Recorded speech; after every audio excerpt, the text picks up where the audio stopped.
Halo warlock-warlock tercinta, jumpa lagi di program Warga Lokal. Yes. Terima kasih buat episode pertamanya yang sudah menembus 30 ribuan. Ya not bad ya, walaupun gak ada promo, gak ada Coach Justin. Kita tetap ada yang nonton. Terima kasih juga buat masukan-masukannya, kritikan-kritikannya, evaluasi-evaluasinya. Nggak mungkin kita bisa menyenangkan semua, tapi kita tetap akan memperbaiki terus ke depan-depannya supaya lebih merangkul mayoritas lah yang menonton kita gitu ya. Sama lagi gue Panji Suryono, ada Paul Aldo. Ya, Paul Glenn Aldo. Joshua. Biru banget nih. Harusnya menang nih gue. Harusnya. Harusnya menang. Ada harusnya tuh gimana? Secara permainan menurut lu lebih layak siapa yang menang? Ya secara peringkat juga udah kelihatan dong. Tapi Persebaya. Secara kualitas tim, ya, tapi lu lihat strikernya siapa Persebaya? Tadi siapa ya? Ya kan nggak ada. Ya Rivera tadi ada Rivera kan striker di juga sih. tengah, second striker. Bruno. Maksudnya dia masih ini siapa? Ardiansyah. Ardiansyah udah tarik tadi menit 54 terakhir. Lelis lagi kan dijadiin striker. Enggak, tadi di belakang mulu Lelis gila, interceptnya gila. Tapi ya kita langsung saja ngomongin dari Persib ya, karena ini kita tapingnya di hari Senin malam, habis banget pertandingan Persib. Jadi kita nggak akan bisa mengcover pertandingan Persija dan ya mungkin pertandingan lainnya ya. Tapi kalau ngomongin Persib nih, dari Paul Aldo dulu lah. Kalau dari Glenn kan udah tahu lah bajunya biru. Gimana lo ngeliat tadi pertandingan Persib yang memang kita tahu bermain di GBT itu bukan laga yang mudah ya, terlepas dari memang Persebaya dengan banyak permasalahannya, terutama dengan lini serangnya yang memang kurang adanya predator di sana. Tapi somehow ini sebuah apa ya? Ini kerugian atau keuntungan buat lo mendapatkan 1 poin buat Persebaya? Kalau menurut gua bagi Persib ya kerugian. Karena buat Persib kerugian. Ya harusnya match yang dia bisa menang sih. Karena apa ya? Ya secara peringkat dia udah peringkat pertama, pemainnya juga mewah. Dan di Persebaya di pertandingan sebelumnya lawan PSM ya kalau nggak salah, itu mainnya kurang sih. Dia nggak klinis. Memang kombinasinya bagus ya antara Gali, Rivera gitu ya. Itu lumayan bagus, cuman nggak klinis di akhir, banyak banget peluang yang nggak mampu dimaksimalkan gitu. Nah seharusnya dengan form seperti itu Persib harusnya bisa manfaatin momen sih. Cuma ini malah agak kurang beruntung juga sih sebenarnya, ada penalti dan juga ada beberapa peluang yang kena tiang lagi kan gitu. Itu sih. Lu gimana Glenn? Lihat tadi hanya tidak beruntungkah dari efektivitas dari Persib? Sebenarnya banyak peluang kan, tapi juga tadi gue lihat si Hernando mainnya cukup bagus, Lelis juga berapa kali bagus, Koko Arta juga terakhir ada save-nya, dan ya itu sebenarnya kalau main Persib lebih efektif ya harusnya bisa mencetak gol lebih banyak dong. Kalau gue rasa sih, gue kemarin bikin biasa lah sebelum pertandingan gue coba untuk menganalisa pertandingan itu kan, dan memang gue memprediksi ini akan menjadi pertandingan yang seri.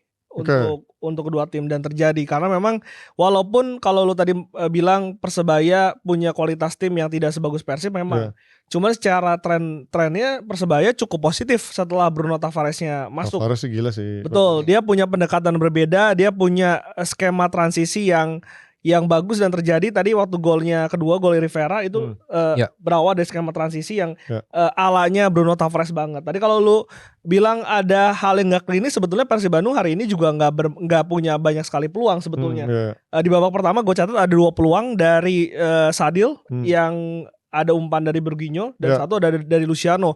Sebetulnya skemanya sama tuh, dari flank ke tengah dipantulin, ada pemain yang coming from behind. Tapi sayangnya Hernando Ari harus mendapatkan kredit karena ada satu save tadi Sade Ramdhani yang dia save begitu bagus.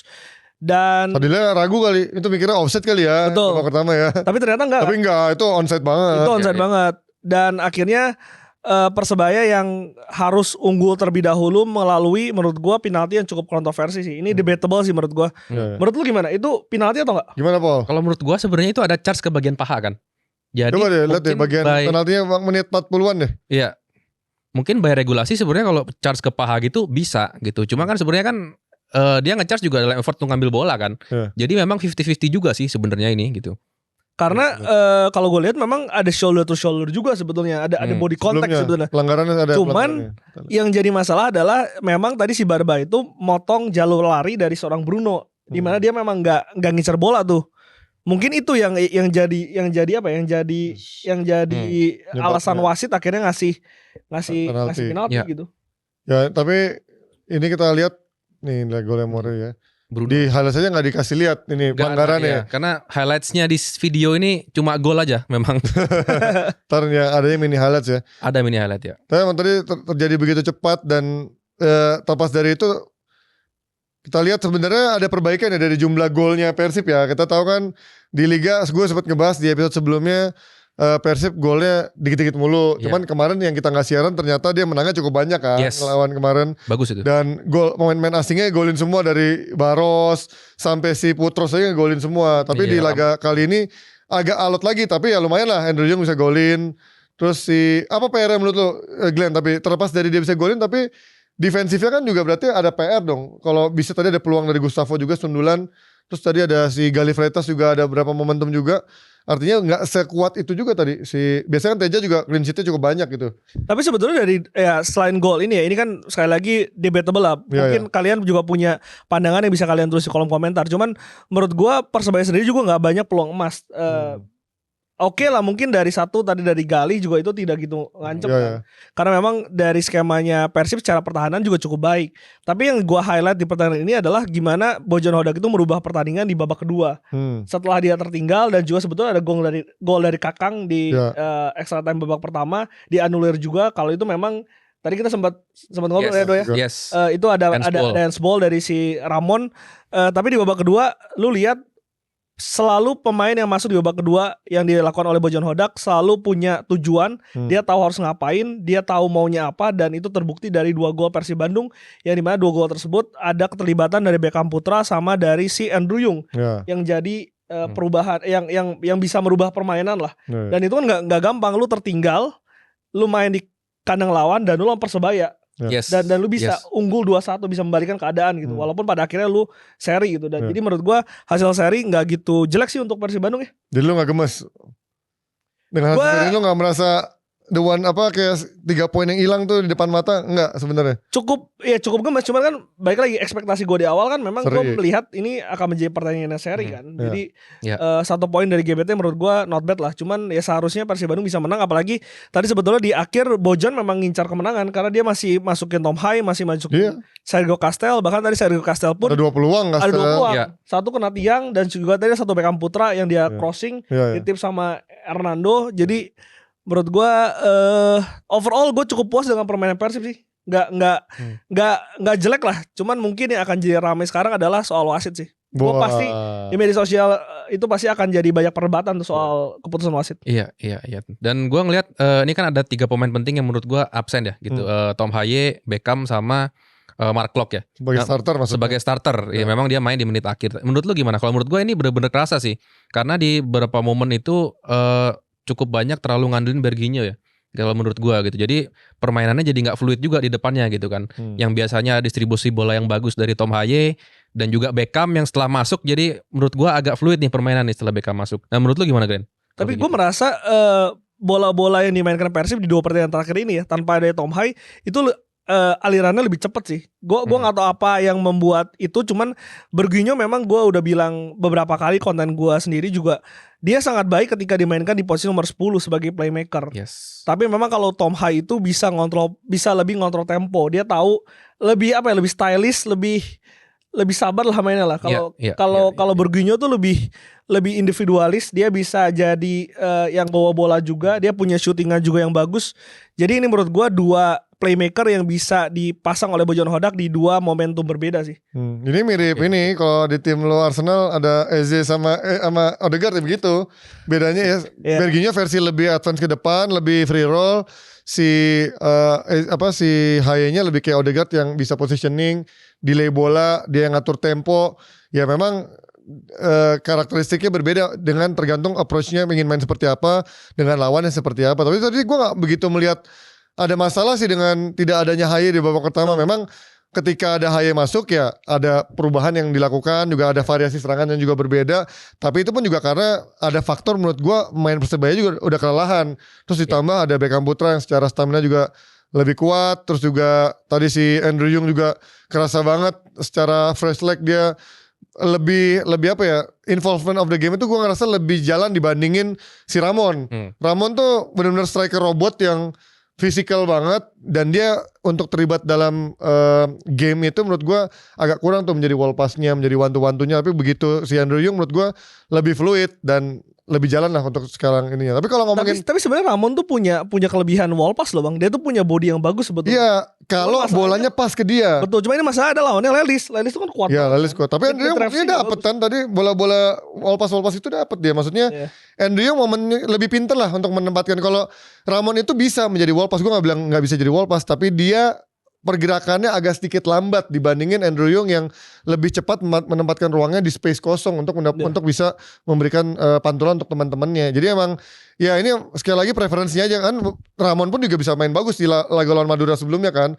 Itu benar-benar striker banget. Tapi kan bolanya harus pas ke dia untuk bisa menjadi goal getter atau menjadi predator yang ampuh. Nah kalau Andrew Yung kadang positioning yang agak geser dari tempat yang agak enak aja, dia masih bisa ngedapetin bola dan juga nyetak gol. Itu dibuktikan waktu juga lawan Thailand kemarin, dia bisa lebih nyaman lah untuk posisi yang bolanya tuh nggak pas banget ke dia. Tapi ini yang gue lihat memang beberapa kali ya, maksudnya Bojan itu ketika memasang starting 11 gue perhatikan memang tidak berdasarkan performa dari pemain sebetulnya. Itu bukan menjadi patokan yang konkret, tapi dia lihat tim lawannya bermain seperti apa dan pemain seperti apa yang bisa menjalankan skema yang dia siapkan gitu. Jadi nggak selalu berdasarkan performa dari pemain, karena pada beberapa momen gue lihat pemain tersebut di pertandingan sebelumnya nyetak gol, main bagus, tapi ketika di minggu itu akhirnya diganti tuh karena memang Bojan ini punya taktik dan pendekatan tersendiri gitu yang harus dijalankan oleh pemain ya. Tapi kalau ngeliat dari squad ini sih sebenarnya hampir semuanya kan main kan lawan Madura kemarin kan. William Barros golin, Ramon ini golin. nggak diganti sama sekali Bang. Iya makanya kan artinya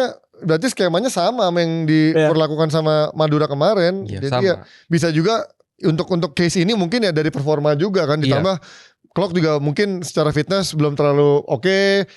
Tom Haye juga kemarin abis dapat jatah liburan. Selamat tuh by the way, selamat juga buat Tom Haye yang sudah mendapat kedatangan babynya. Semoga makin bahagia tinggal di Indonesia juga pastinya, makin kerasan dan juga makin berasa lah nyamannya di Indonesia gitu ya. Dan tadi membuat dia kayak mungkin dikasih waktu tambahan istirahat bermainnya dari babak kedua. Tapi menurut lo faktor strategi tadi Tom Haye main dari babak kedua karena kita tahu secara stamina Tom Haye kadang-kadang ya sering kendor kan untuk bermain 2 babak 90 menit.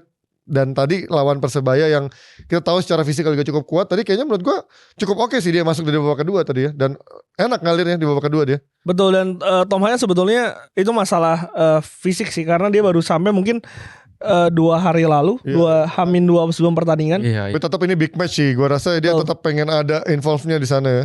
Tapi gue setuju sama lo sih, Berguinho bisa memainkan peran pengganti untuk seorang Tom Haye di tengah sih. Dan ini udah 2 match dia cukup konsisten karena tadi 2 gol itu juga ada peran dari Berguinho juga. Dan peluang di babak pertama juga ada 2 wall pass dari seorang Berguinho. Karena ini pemain sekali lagi yang memiliki skill, punya pengalaman di Super League juga, dan bisa memberikan dampak lah. Walaupun di awal musim banyak bobotoh yang mengkritisi pemain ini gitu.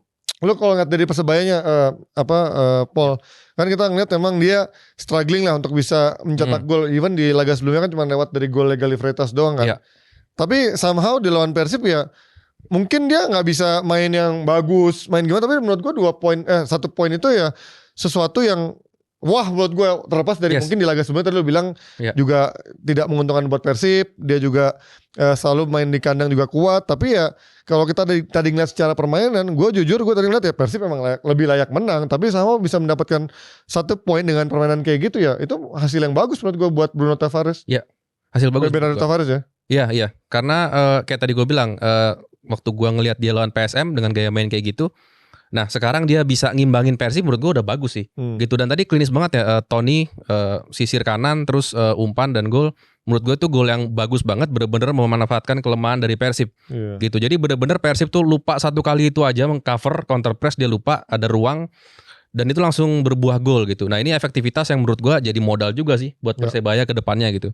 Walaupun memang agak susah ya, karena dia memang gue depth squadnya merasa kalau Persib kan mewah ya, semuanya tuh ada apple to apple, ada pairnya gitu untuk mengganti. Kalau dari si Persebaya ini emang kayaknya agak tight banget. Cadangannya ada nggak sih, cadangannya siapa aja deh? Tadi kan si Koko Ari masuk, Pedro Matos tadi, lumayan tadi Pedro Matos. Tony Firmansyah juga tadi oke pas habis masuk. Michael Tata gitu, tapi memang ya secara kualitas ya kalah lah kalau dari Persib lah. Persib aja tadi masih ada Dewangga, Dion Mars, Robbie Darwis. Dan masih ada yang cedera kan ya, Malik. Oh sih, ya Persebaya ya. Iya. Malik Rizal, Levin Kurzawa di Persib Bandung. Ya itu dia hasil seri membuat Persib masih berada di puncak klasemen dengan berapa sekarang poinnya? Berarti 5-4. 5-4 beda. Oke, kalau let's say Persija main nanti menang lawan Borneo beberapa jam lagi nih ya, berarti beda 1 poin ya. Yakin lu menang? Ya gue optimis. Optimis lah. Apa yang mendasari optimis lu itu? Kemarin kalau main dengan skuad kemarin terakhir dia menang lawan Malut ya, Malut aja kan lu tau lah, harusnya laga yang cukup sulit untuk bermain di hadapan Malut gitu ya. Dan kemarin gua rasa mereka excel menghadapi away ke bermain lawan Malut. Walaupun memang dengan ada kartu merah takir-takir udah agak deg-degan tuh. Nah, gua merasa lawan Borneo yang ya gua nggak bilang Persija pasti menang ya, cuman gue ngeliat Borneo pun juga agak struggling, walaupun di pertandingan kemarin gue cukup ngeri karena selain Peralta ternyata si Villa kalau lagi on fire ngeri juga tuh kemarin tuh, si Villa bisa punya skill gocek-gocek dan kemarin bisa ada shootingannya yang tendangan melengkung pisangnya bisa menembus gawang kiper tuh, agak-agak khawatir karena Persija di satu sisi memang kadang-kadang transisi negatifnya suka agak telat untuk cover, tapi so far ketika backnya full team dan juga gelandangnya ada si Ahmad sama si Bruno sih menurut gue cukup aman dibandingin kalau Jordi Amat menjadi back tengahnya sih, gitu gue agak ngerti sih. Selama Rido Thales terus juga ada siapa Donitri, tinggal kanannya mungkin Tubarau ya, harusnya sih aman sih. Gue agak sedikit optimis Persija main di kandang menghadapi Borneo. Tapi kalau balik lagi soal Persib tadi, ini kan juga belakangan rame ya di ya mirip-mirip kita lah, seorang gerombolan podcaster. Malah gue mereka merasa apa ya, gue tuh ngerasa mereka harusnya Persib kan, karena mereka bobotoh sebenarnya kan, mereka fans Persib, mengomentari Persib kayak Glenn itulah, bikin podcast soal Persib sebagai fans Persib.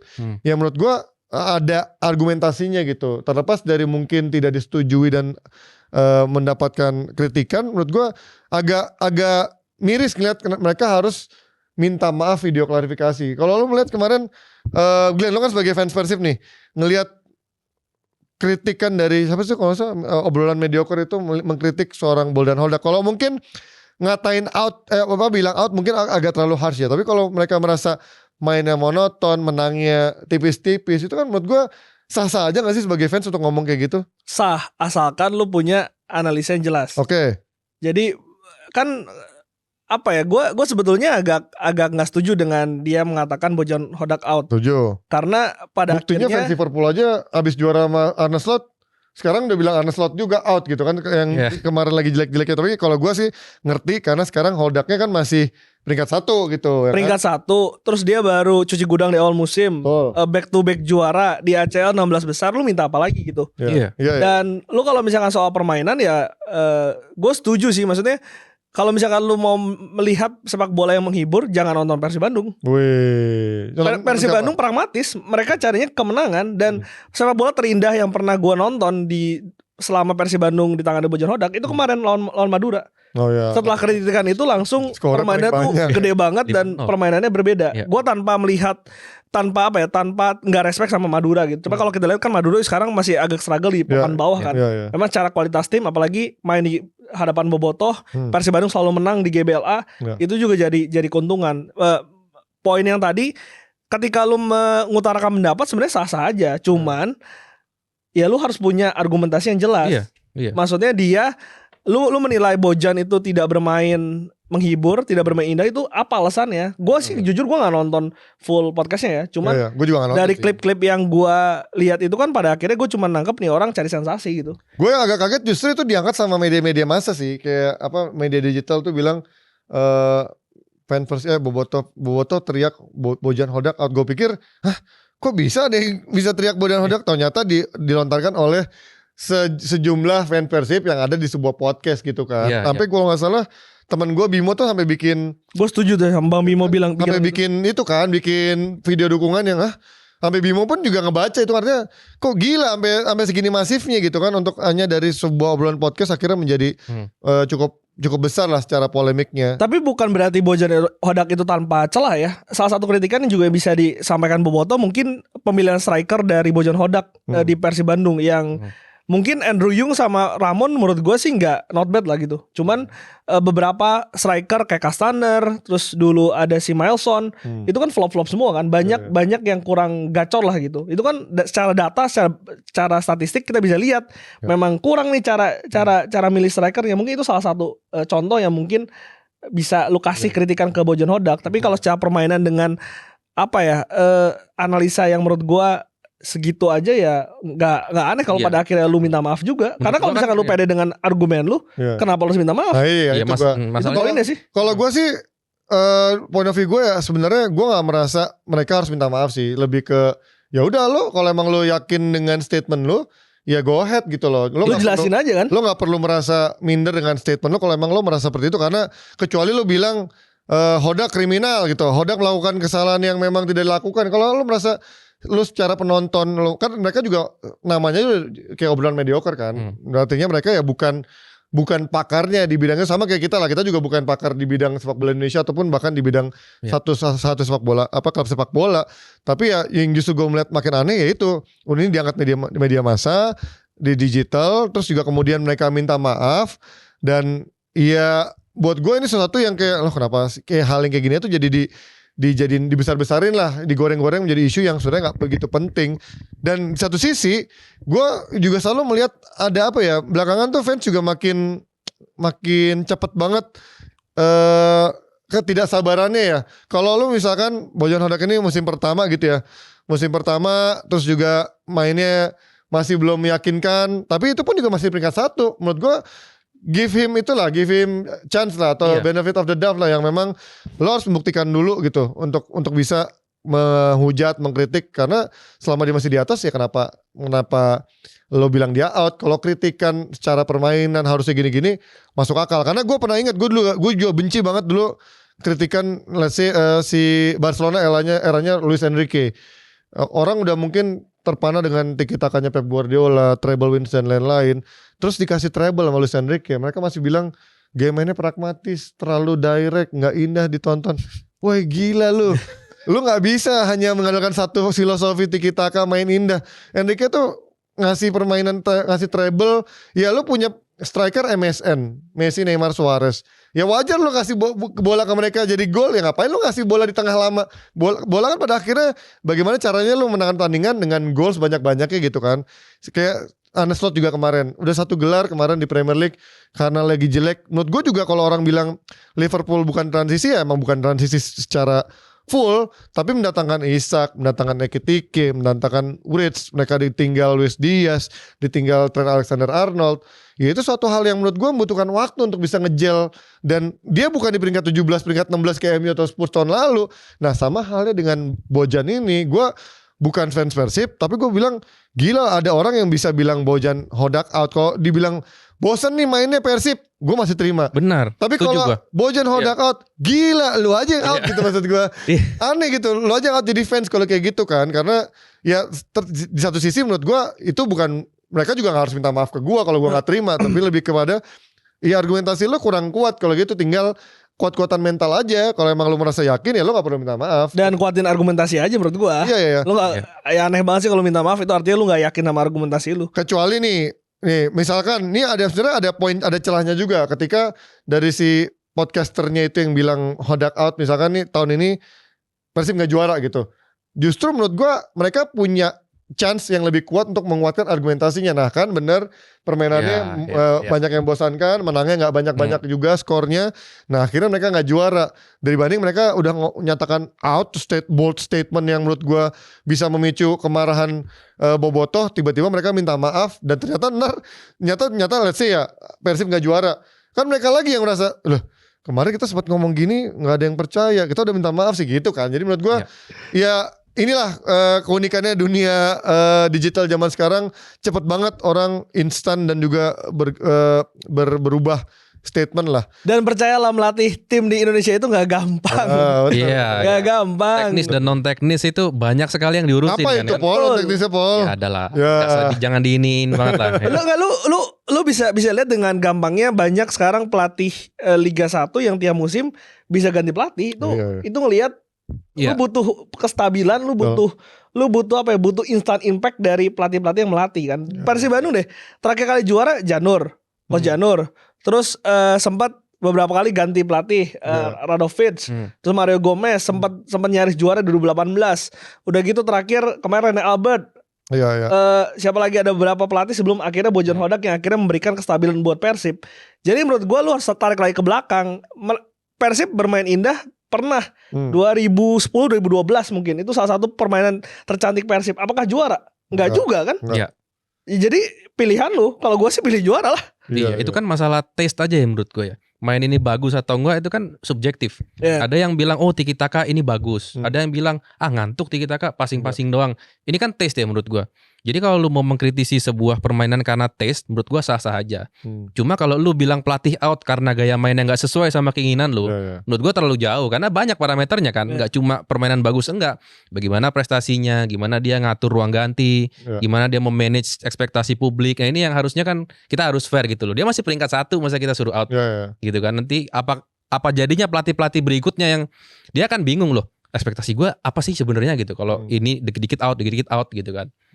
Ya menarik sih memang untuk dikulik kan, karena memang ya itulah menariknya sebuah tim yang lagi berada di atas tapi ada evaluasinya kan. Emang menurut gue Persib pun juga tadi yang Glenn bilang emang masih banyak evaluasinya menurut gue, belum sempurna. Gue juga nonton Persib berapa kali juga, menurut gue ya kadang agak sedikit boring dari cara mainnya ya. Tapi menurut gue ya it doesn't matter gitu, karena lo gak bisa menyenangkan semua pihak. Selama lo bisa menyenangkan manajemen lo bisa menangkan pertandingan, gak masalah. Tapi memang gue lihat ada one of two game atau 2-3 pertandingan yang memang bukan soal menang kalahnya, tapi lebih kepada bagaimana mereka menciptakan peluangnya, kreativitasnya agak kerasa stagnan gitu. Tapi kalau itu cuma 1-2 pertandingan menurut gue gak masalah, karena di next game-nya lo bisa main lebih bagus. Ya itu kan udah bisa tertutupi dengan rotasi, dengan evaluasi, dengan pergantian pemain dan lain-lain yang kita lihat nanti. Ya so far nih secara poin ketat ya, kalau ternyata nanti Persija bisa mendekati berapa jam lagi lawan Borneo, sama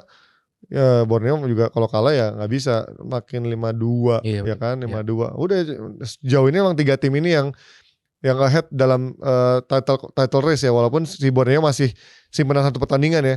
Tapi kalau Borneo ini menang berarti kan angkanya 5-2, dia punya 1 simpanan pertandingan lagi. Iya benar. Jadi 50, 52, 54 seandainya dia menang ya utang satunya itu. Iya benar. Iya 5-2. 2 poin. Ketat sih. Iya, ketat nih. Masih ketat banget ya. Ya, tapi kalau ngelihat dari Persija kemarin gue seneng sih ngelihat dia lawan Malut ya, lagi-lagi. Bagus. Gue enggak expect menghadapi Malut. Mereka ya walaupun ada magic momennya si Bruno, tendangan dari tengah tuh gila tendangannya. Bagus banget. Fabio. Oh ya Fabio, sorry. Kok Bruno? Ketika ngomong Persebaya jadi Bruno. Fabio Calanego itulah. Yes. Karena di tengahnya menurut gue itu yang gue paling ideal kan. Fabio, Ahmad, sama kemarin tuh si Maxwell ditaruh agak geser ke sedikit belakang, sama Aladin tuker-tukeran tuh kemarin tuh. Dan Aladin kemarin cetak gol pertamanya yang gue bilang dia tinggal nunggu waktu lah, yang sebenarnya dari laga sebelumnya emang mainnya bagus tapi agak kurang luck aja. Dan kemarin Tubarao juga main cukup bagus, tapi Tubarao ini problemnya untuk serangan seringkali cukup bagus, tapi buat cover untuk track backnya dari sisi transisi negatifnya kadang-kadang suka telat dan suka salah decision makingnya. Golnya Ciro kan dia yang lepas. Iya, makanya itu gue bilang, gue baru mau masuk ke situ, makanya untuk sisi defense-nya kadang dia suka miss gitu, kurang konsentrasi atau mungkin secara stamina udah mulai terkuras. Tapi untuk sisi serangannya dia cukup oke. Kemarin berapa kali dia memberikan tusukan-tusukan dari kanan, dan ya kemarin secara formasi menurut gue ini formasi yang paling oke lah untuk menghadapi Borneo. Semoga sih formasi ini akan turun lagi lawan Borneo nih beberapa jam ke depan nih.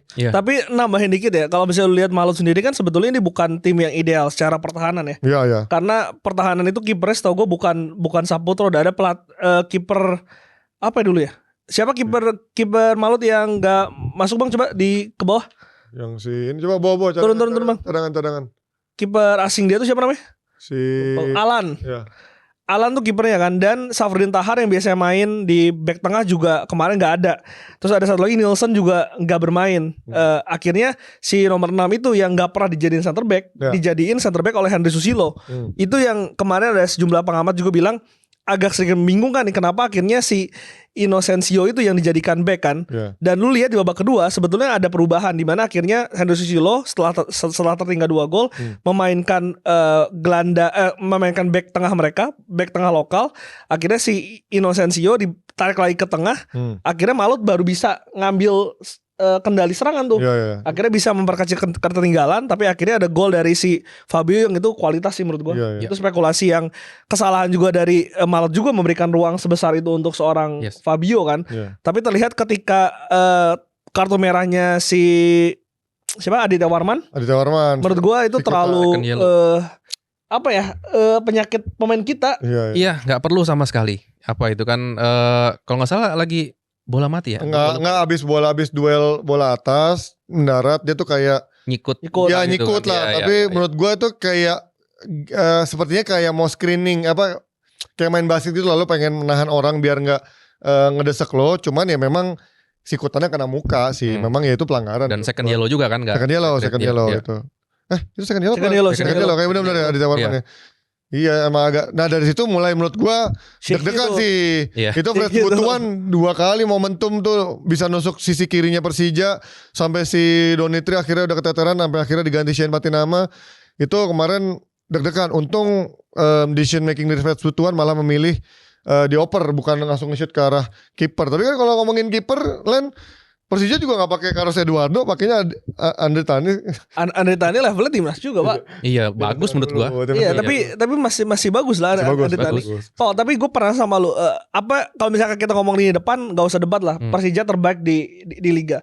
Tapi apa yang membuat lini belakang Persija itu gak sesolid itu gitu? Iya menurut gua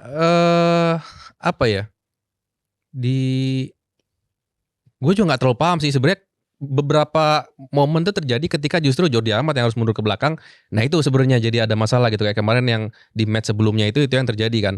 Gitu. Jadi sebenarnya kalau gue bilang sih, nah ini mungkin gue akan nyambung ke masalah-masalah di klub Super League yang gue sering lihat ya. Jadi klub Super League itu termasuk Persebaya juga, kadang Persib juga terjadi gitu. Jadi mereka itu telat melakukan counter press gitu. Jadi ketika diserang semua masuk kotak penalti dan itu telat melakukan counter press ketika bola itu keluar kembali dan diambil oleh lawan. Nah itu jadi banyak ruang di situ untuk pemain lawan melakukan sirkulasi bola. Nah kalau kita ngelihat gol yang lawan Malut ini itu dua-duanya terjadi karena hal yang sama. Gitu. Yakob dikasih ruang dia bisa crossing. Lalu kalau nggak salah Fresh dikasih ruang juga dia bisa crossing juga. Gitu. Nah itu menurut gue. Jadi secara sisi pertahanan sih sebenarnya gue nggak ngelihat ada yang kurang banget ya. Cuma justru di sisi midfieldnya yang kurang melakukan counter press tadi gitu. Kalau menurut gue. Kalau gue sih melihatnya dari sisi DMF-nya memang agak kurang gesit sih dari Persija karena ya Fabio kan badannya agak berat lah untuk bisa dibilang yang gelandang mobile. Ibaratnya tukang sikatnya dia bukan tukang sikat yang ngejar-ngejar, lebih ke physical gitu. Sama juga Jordi Amat gitu. Kalau Jordi Amat yang mungkin 5 tahun lalu ya mungkin dia masih bisa cukup gesit. Tapi kita lihat untuk jadi gua sebagai nonton Persija ketika dia jadi CB aja deg-degan ketika dia disuruh lari man to man sama orang adu lari pasti kalah gitu kan. Nah jadi DMF menurut gua sedikit lebih mending tapi tetap dia bukanlah pemain yang cukup gesit untuk bisa mengejar-ngejar transisi serangan lawan ketika di counter sama lawan. Dan akhirnya berapa kali kita lihat tuh menurut gua formasi ini emang paling bagus dari sisi penyerangan. Tapi dari sisi keseimbangannya ya itulah cover space yang untuk di cover oleh si Fabio dan Amat tuh kadang-kadang terlalu besar karena mereka gak punya kecepatan itu. Karena kan kita tahu Alano, Maxwell, Aladin, terus juga Gustavo, mereka udah pasti 4 orang itu lebih banyak sibuk di depan dan agak lambat untuk membantu track back-nya kan. Subarao pun juga kadang-kadang juga agak lambat untuk track back juga. Jadi akhirnya tinggal Donitri yang harus lari, Rizky Ridho, Thales, udah tuh yang berjibaku untuk bisa di counter sama serangan lawan. Nah Fabio masih Amat ini kadang-kadang larinya agak sedikit slow. Tapi kan ini sebenarnya dari skema ini kan dikorbankan Van Basten ya. Kalau lihat di putaran pertama kan Fabio Van Basten itu jadi double pivot kan. Karena Gustavo-nya mungkin waktu itu cedera panjang. Nah sekarang ketika Gustavo dimainkan terus-menerus, akhirnya dikorbankan gelandang bertahan. Itukah yang akhirnya membuat ada celah yang akhirnya dicoba untuk jadi membuat pertahanan Persija shaky gitu, nggak semeyakinkan itu. Tapi nggak segitu signifikannya Glenn, karena gue lihat justru waktu masih si Gustavo belum ada, itu justru mereka agak kesulitan untuk bisa membangun serangan dengan lebih direct gitu. Dan sekarang dengan Amat akhirnya digeser ke gelandang bertahan, gue merasa ya Amat pun juga punya skill untuk memainkan long ball juga. Dia sebenarnya juga bisa menjadi pengatur tempo bayangan juga sebenarnya, karena menurut gue hari-hari dia menjadi CB itu menurut gue udah lewat lah, kecuali darurat lah. Karena dia udah gak punya kecepatan yang seperti dulu, dan kayaknya memang mindset dia tuh untuk bisa membantu build up, membantu pressing, membantu mencetak gol.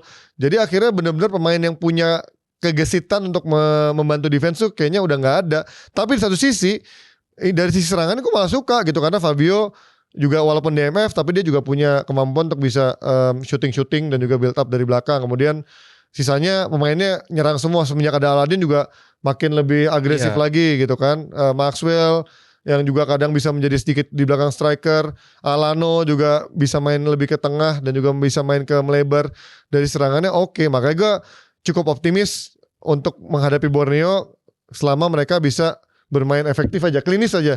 Karena terakhir gue nonton Persija di JIS tuh yang pertandingan apa ya waktu itu, gue lawan Bali, mereka waktu itu Gustavo belum main seingat gue, jadi mereka benar-benar kesulitan, hanya Maxwell yang dikasih, Maxwell lagi, Alano lagi, belum ada Aladin juga, agak susah tuh. Dengan ada 4 main ini mereka akan lebih bisa membagi aliran bola lebih banyak. Tapi di satu sisi memang ketika mereka lagi bau nggak klinis, nah itu tuh gue pengen tahu apakah seberapa kuat pertahanan Persija menghadapi transisi serangan Borneo yang menurut gue kemarin di pertandingan terakhir agak cukup ngeri. Nggak cuma si Peralta yang dalam 4 pertandingan ya, Peralta tuh udah nggak ngegolin kan, tapi sekarang udah mulai ada si Villa, kemarin juga siapa lagi ngegolin kemarin selain si Kasambu. Oh ya, Kasambu back kirinya yang juga punya physical, walaupun strikernya emang agak berat ya, agak-agak menjadi pemantul doang tuh. Karena kekuatan kekuatan Borneo di musim ini kok sebetulnya di lini tengah kan. Ada Rivaldo Pakpahan di situ, ada si Kehirose di situ, dan ada si Villa di situ. Dan terlihat ketika di paruh pertama, ketika dia udah 11 kali kemenangan terus sempat turun, ada analisa yang mengatakan itu karena Pakpahannya cedera. Jadi ada ketidakseimbangan di lini tengah dari Borneo, dan itu yang tadi gue bilang, ketika di tengah Persija sendiri ofensif semua, nggak ada yang bertahan, itu akan jadi celah tuh. Apalagi Kasambu itu secara overlap dia bagus, kemarin kan dia nyetak 1 gol. Dan akan melawan berarti si Tubarau yang sering ketinggalan posnya juga. Betul. Kan. Tubarau tuh agak ini juga agak nggak konsisten juga. Dan Alano juga bukan pemain yang rajin membantu defense sampai belakang juga sebenarnya. Jadi agak-agak ngeri ya. Itu harapannya ya bagaimana si Fabio dan juga Jordi Amat tuh. Ya bisa cover space yang ditinggalin Tubarau juga gitu kan ketika dia lagi bantu serangan. Iya. Oke, itu dia dari Persija menghadapi Borneo. Kita lihat hasilnya berapa jam ke depan, siapa yang akan memenangkan pertandingan. Jika yang jelas ini akan semakin mendekatkan diri mereka ke Persib, karena 2 tim inilah yang berada di posisi 2 dan juga posisi 3 ya. Dan kita juga sedikit mengcover kemarin mereview kemarin Persis ya. Persis Solo sama Persis udah nggak kalah berapa pertandingan itu sekarang. Udah geser sama Padang malah sekarang. Iya, akhirnya kemenangan pertama di Manahan kalau nggak salah ya. Persis. Nah, itu lawan Persik kemarin ya. Dan ini kemarin apes juga sih Persiknya, penaltinya Israel Walian kagak masuk. Gimana dah penaltinya kagak masuk. Lu tau gak si Ahmad Riyandi itu dimasukin ketika penalti itu? Iya, tadi gue lihat, gue baru baca tuh tadi itu. Dan nahan juga kan? Iya. Bagus tuh save-nya. Walaupun tendangannya juga menurut gue nggak ke pojok banget, agak ke tengah. Tapi kalau ngelihat dari si Persis ini, tadi gue ngeliat si golnya sih bagus sih. Nih. Golnya bagus. Pada ini yang tadi. Dan ini terlihat efek dari perombakan manajemen yang gila-gilaan sih. Secara squad pelatih kan diganti. Coach Milo yang punya pengalaman di Arema, di beberapa tim di Super League juga masuk. Dan kalau nggak salah Persis Solo itu mendatangkan 17 pemain baru di paruh kedua, dan ada 15 pemain dilepas gitu. Kalau lu lihat starting 11-nya betul-betul wajah baru semua, dan efeknya kelihatan dari 4-5 pertandingan terakhir mereka nggak pernah kalah. Bahkan sekarang udah mulai merangsek, kalau nggak salah cuma beda 3 poin dari zona aman. Iya. Jadi oke lah dia progresnya. Betul, dan masih ada sekitar berapa pertandingan ya?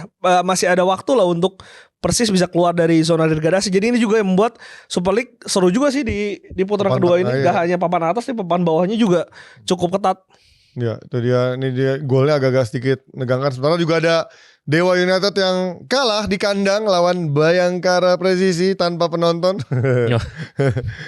Adalah penonton. Ada penontonnya ya? Anak Dewa ada loh. Ada. Kemarin gue lihat di stadionnya sepi kelihatannya. Ya itulah. Tapi kalau ngomongin Dewa kalah semua sampai dikeluarin, strike dimasukin, Kambuaya dimasukin, tapi Tidak ada gol yang tercipta, hanya gol satu di awal-awal tuh Alex Martin, tapi dianulir karena ternyata offside lebih dulu. Tapi justru CDB mengacak-ngacak pertahanan dari Nick Kuipers dan juga Vatari di sana. Gimana Paul ngeliatnya? Iya, ini gue nggak nyimak pertandingan ini ya. Jadi cuman gue turut seneng juga akhirnya ngelihat Persis menang juga, karena berat banget buat sebuah tim yang berjuang di dasar klasmen gitu. Itu untuk ngembaliin belief itu susah banget gitu. Itu menurut gue yang salah satu mental blocking yang bikin tim bawah tuh sulit perform. Oh ini yang Persis. Kalau Dewa lo nggak nonton ya? Dewa oh ya sorry. Dewa Bayangkara. Iya Dewa. Gue nonton pertandingan sebelumnya Dewa. Jadi ini gue juga agak kaget dia bisa kalah ya. Cuma Dewa memang kalau gue lihat beberapa PR-nya itu adalah pertahanannya itu yang kadang sering lapse ya. Momentary lapse yang akhirnya itu ya udah akhirnya kebobolan gitu. Dan mereka itu terlalu mengandalkan kombinasi-kombinasi yang ketika lawannya itu main low block, semua pemain bertahan, itu kesusahan gitu. Jadi dia muter-muter bola dan belum bisa penetrasi gitu. Ini kayaknya ini yang terjadi lawan Bayangkara nih gitu. Dan kelihatan banget kan kalau lihat starting 11 yang diturunkan si Recurring, balik lagi sih gelandang bertahan Dewa itu nggak ada, sehingga terekspos back tengah dari Dewa sendiri. Akhirnya ada celah yang banyak kan. Kalau lihat 2 gol dari Bayangkara itu dua-duanya melalui skema transisi yang begitu cepat. Bahkan sebelum penalti ini juga kan Henry itu dijatuhin si Sonny Steven itu kan melalui one on one yang udah susah lah itulah. Cuman ya itu baik lagi berantakan ya. Lini tengah Dewa ini yang terlalu ofensif sih. Walaupun di situ sekarang ada Ivar Jenner, cuman terlihat di gol kedua ini Ivar Jenner out of position. Rio Matsumura seleluasa itu, ini pemain yang kreatif, pemain yang berkualitas di Persija, sekarang pindah ke Bayangkara dan memberikan impact yang begitu baik untuk timnya. Dan kalau lihat 2 gol ini dari Bayangkara, mereka hanya mengandalkan CDB, si Henry sama si Rio Matsumura. Dan CDB ini juga bukan pemain sembarangan. Ini pemain yang berpengalaman, pernah bermain di Persis Solo, ke JDT, Johor Darul Taksim, rajanya Liga Malaysia, dan sekarang ke Bayangkara, dan secara kualitas kelihatan di atas rata-rata. Ini salah satu pemain asing yang cukup menonjol lah di Super League mainnya mirip ini Privat Mbarga ya. Betul. Bisa nge-shoot lewatin 2 pemain gitu dengan skillnya yang nempel dan gaya gravitasinya tuh dia agak pendek gitu, jadi cukup nempel sama bola. Jadi susah tuh buat back badan tinggi gitu untuk bisa menjaga pemain yang bisa kayak Messi gitu kan, nyentuh sama bola itu deket gitu kan. Karena kalau misalnya lu lihat golnya betul-betul itu transisi semua, dan kayaknya Paul Muser tahu celahnya memang di tengah, dan Vatari dan Joe Kuipers nggak punya kecepatan yang baik, sehingga mengandalkan kecepatan Rio Matsumura, CDB dan juga Henry membuat akhirnya Dewa yang seharusnya sudah berada di tren positif, kemarin berapa kali menang juga kan, akhirnya kembali kalah di kandang gitu. Ini merugikan banget sih buat Dewa yang sedang mencoba untuk naik ke papan atas. Ya itu dia dari pertandingan-pertandingan yang sudah kita lihat. Yang jelas PSM menghadapi Persita, jujur nggak nonton karena di saat tadi kita nonton Persib, kita nggak mungkin nonton 2 pertandingan ada PSM Persita juga, dan nyari dari minimatch dari highlightsnya pun juga belum rilis ternyata di video kan. Jadi kita cuma bisa mengcover dari pertandingan-pertandingan yang tadi kita sebutkan. Kemudian juga kemarin debut kedua pertandingan kedua buat seorang Martin Pas ya. Kemarin clean sheet. Bahkan ratingnya cukup tinggi kemarin dengan tidak kebobolan, kalau salah sampai angkanya 8, tapi sayang timnya tidak bisa menangkan pertandingan, si Ajax ya. Terus juga kemarin Jaizes juga menangkan pertandingan lawan Atalanta. Sassuolo bisa menang lawan Atalanta dengan skor yang cukup telak. Terus gue lupa kemarin Dean James lawan si Emiliano Jonathans juga kemarin berhadapan. Terus juga Kevin Nix juga main. Oke, kita next. Itu kayak bagus juga ya, sedikit review diaspora kita main di tim luar ya. Minimal review sedikit biar kita juga gak ketinggalan update-nya dari pemain. Karena ini mau FIFA Series juga kan? Betul, menuju Maret ya. Ini ada satu hal yang menarik nih Bang. Kemarin gue sempat lihat Martin Pas itu kan dikritik sama pandit Belanda ya. Pandit atau mantan pemain ya, gue agak lupa. Jadi dia mengkritiknya cukup tajam sebenarnya. Jadi Martin Pas itu dibilang performanya itu kurang karena dia gak bisa build up. Gitu. Dan ini dapat reaksi yang keras juga dari netizen kita. Gitu. Nah, lu ngeliatnya gimana? Kalau menurut gua sih, ya ini kan karakter Belanda yang belak-belakan ya. Ketika dia mengkritik, ya memang dia mengkritik. Dan ketika gua lihat, memang beberapa kali ada build up yang hampir blunder dari Martin Pass gitu. Waktu Arab kan Ya Arab juga begitu. Iya, memang ini kelemahan yang menurut gua kritikannya fair sih. Cuma nah menurut lu gimana nih menanggapi kritikan dari pandit Belanda ini gitu? Gue gak butuh build up anjir. Gue gak butuh build up. Gue sebagai fans MU sudah melihat itu bersama Onana gitu kan. Jadi ya ngapain lu mentang-mentang peringkat 3 dibawa ke sini. Ya itu MU-nya. maksudnya kalau pada akhirnya si Sen Lamens pun juga ada yang bilang bukanlah kiper build, tapi so far ketika dia bisa main tenang, terus juga dia bisa long ball yang cukup akurat langsung direct juga, it's good enough gitu. Lagi-lagi ya lo nggak bisa menyamaratakan karena balikin aja Pep Guardiola. Apakah Donnarumma bisa build up? Kita lihat berapa kali dia juga banyak blundernya juga kan ketika dia berusaha memaksakan build up dari belakang. Kita lihat bahkan di era dia waktu masih di PSG pun pernah dicuri bolanya sama Benzema gitu yang akhirnya menjadi buah si malakama buat PSG. Jadi even Pep aja sekarang udah beralih ke kiper konvensional, kiper shot stopper yang udah bukan build up lagi karena lagi-lagi ya fitrahnya kiper ya gimana lo bisa save, gimana lo bisa tangkap bola dan lo bisa positioning. Ya bonusnya bisa memberikan long ball yang cukup akurat dan punya ketenangan, itu aja. Mungkin kiper build up sekarang masih stay di tim besar siapa? Alisson. Siapa lagi? Even Courtois bukan kiper build up juga gitu. Jadi ya what do you expect gitu. Jadi kalau tadi pandit Belanda itu ya kita juga punya teman pandit Belanda yang suka ngaco kadang-kadang ngomongin kan. Itu dia. Oke, itu dia dari Warlock kali ini. Karena mungkin kita agak susah ya jadwal pertandingan Liga Indonesia itu kan. Kadang di Jumat Sabtu Minggu, sekarang juga mainnya ada yang di hari Senin, ada yang di hari Selasa. Karena mau puasa kayaknya. Betul. Lebaran kayaknya. Jadi kita susah nih untuk menentukan jadwal terbaik untuk bisa mengcover yang dapat semuanya. Sementara kita juga harus mengatur jadwal studio, mengatur jadwal masing-masing untuk ketemu. Ini aja ternyata kita cuma bertiga ya, nggak jadi berempat. Jadi kemarin kayaknya iklannya palsu itu. Lupakan saja ya iklan berempat, sekarang jadi iklannya bertiga aja gitu kan. Ya sekali lagi kita hanyalah fans-fans atau penggemar sepak bola Indonesia yang ingin mencoba menyampaikan kesenangan kita lewat podcast ini, bukan menjadi si paling ngerti, bukan menjadi si paling pintar, bukan untuk melegitimasi bahwa membrainwash yang benar yang ini, yang salah yang itu, tapi justru kita pengen mengedukasi bahwa tidak apa-apa perbedaan pendapat. Karena pada akhirnya sepak bola itu universal. Dan seperti dengan hal Indonesia, Bhinneka Tunggal Ika, gue pengennya berbeda-beda tetapi tetap satu juga, sama-sama cinta sepak bola, sama-sama bersatu demi sepak bola Indonesia gitu. Dan kalau bukan kita, siapa yang bisa dukung sepak bola kita sendiri? Betul. Benar. Itu penting sih. Karena banyak juga teman-teman yang kemarin mengapresiasi juga dengan keberadaan kita. Maksudnya kan jarang ada konten yang bisa kita ngomongin MU, ngomongin Arsenal, tapi ini berani untuk ngomongin liga lokal gitu. Dan menurut gue banyak angle yang menarik. Ini kita 47 menit gak kerasa juga kita ngomongin. Benar juga ya. Ngomongin banyak. Tadinya cuma 30 menit kan. Cuman kalian juga feel free banget buat komen, buat diskusi di kolom komentar. Kalau ada yang menarik kita juga bisa bahas di minggu depan kali ya. Iya. Dan juga kalau mau argumentasi pun juga membantah argumentasi juga nggak masalah. Betul. Lagi-lagi gue sangat terbuka untuk argumentasi, mengkritik, even mungkin dari statement gue, argumentasi gue ada yang salah, nggak masalah dibantah aja. Tapi lagi-lagi gue pengen mengajarkan untuk para penonton kita, terutama yang warga lokal ini, janganlah menyerang personal dimanapun itu, nggak cuma di podcast kita, di jempol kalian di Instagram, di TikTok. Janganlah sesuatu yang tidak sesuai dengan selera kalian langsung kalian serang personalnya, bukan argumentasinya. Argumentasinya diserang, bukan personalnya. Itu yang gue pengen ke depannya. Banter-banteran tuh pengen banget, kayak gue ngecengin Glenn kan, lapangan GBLA bagus banget, banyak total-totalnya. Tapi kan ya Jis juga sama. Ya Jis juga sama gitu kan. Maksud sama-sama gue bagus kok. banter-banter kayak gitu tuh sehat gitu loh. Selama di ranah koridor kan gak ngatain Glenn lu jelek gitu kan, gak kayak gitu. Gue sih paling benci sama yang rasis sih. Nah itu ya kan. Itu rasis kacau banget sih. Udah gitu rasis pakai akun fake. Nah iya. Itu menurut gue lu cemen deh. Gitu, dan itu di blog guys, sama Instagram, sama federasi, sama klub. Itu ada guideline-nya, kalau kalian komen rasis itu otomatis di blok. Jadi orang nggak lihat juga sebenarnya, nggak ada gunanya gitu. Apalagi kalian nge-DM nggak ada gunanya kayak gitu. Buat apa gitu?